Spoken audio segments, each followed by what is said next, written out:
me personally, growing up out here, but being in the county jail, you see the LA County sheriffs, which are notorious for being gang mentality Mm-hmm. and have their own gangs in there. Mm-hmm. And my issue with the cops out here, specifically the sheriffs, was I thought this was supposed to be good guys, bad guys. And clearly when I was in there, I was like, I can't tell. This guy just has a badge. Yeah. Because these guys are using the same tactics that we're using. And they think that's what excuses it because, hey, we're going to play fire with fire. But the reason I never liked it, I can understand that mentality. If you don't take an oath to protect and serve the citizens, even if they're criminals. So, in my mind, I was like, I never took an oath to protect and to serve the citizens of my city and my, and my community. You did. So when these officers do form their own gang, retaliate viciously, it's like, well, the lines between who's the bad guy and who's the good guy, if people were to experience that, there wouldn't really be that much of a line.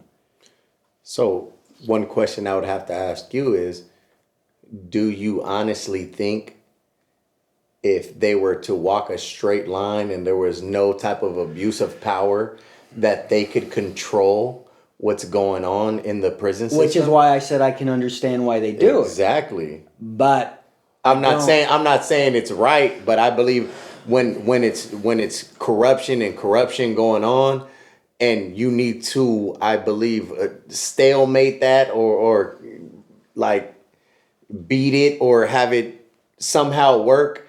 There's something that's not right that's gonna go on. Just like it's war. It's war. I think that there's lines that shouldn't be crossed. For sure. And I think I always understood that we're violent inmates. Half the people in jail are mentally ill and can go off at any minute. Everyone's dealing with more than your average person's trauma. For sure. There. So anybody can just snap. So I understand those officers are on edge in there, and I get that the fighting fire with fire, but since they have the overwhelming power, lines are crossed in there. And I've seen it. I do understand the maintaining some sort of order, right? And you in there, you're dealing with a different breed of people. This isn't the people you're going to college with. This isn't the kid. This isn't your friends in a sorority or your frat club. For sure. So I can get that. But like the things I saw in there, what the cops did, the humiliation. For sure. The mental games, while you're handcuffed. Man, I've heard stories. Which is the worst. I've heard stories. While you're handcuffed, like you said, take the handcuffs off. Yeah. Okay, so what are the rules? So it's just they have the upper hand and they stoop to our tactics. Is just what I never liked, and it was like it makes you bitter. For sure. Makes me bitter towards cops. I still don't. If I see a cop now, I still get a little anxious. You know what I mean? Because I don't see a cop and think that person's on my side.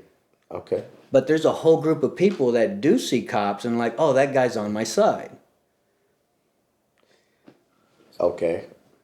And we don't have that. And I know I may look like that group of people, right? That's what I'm saying. So but I don't. That's not how. So I believe it comes down to like, especially where you grew up. How are the cops in your area? You know what I'm saying? How I seen them. I was just talking about one cop that used to squabble with the homies. So I'm just saying, like, it's how you see them. You know what I'm saying? In your own actual environment. I'm pretty sure the cops from where we're from above Western are nothing like the cops that we see when we're in the hood. Yeah, there's a special unit for those cops who are bred to police the neighborhoods with more violence, and those cops are usually a little more violent. Exactly.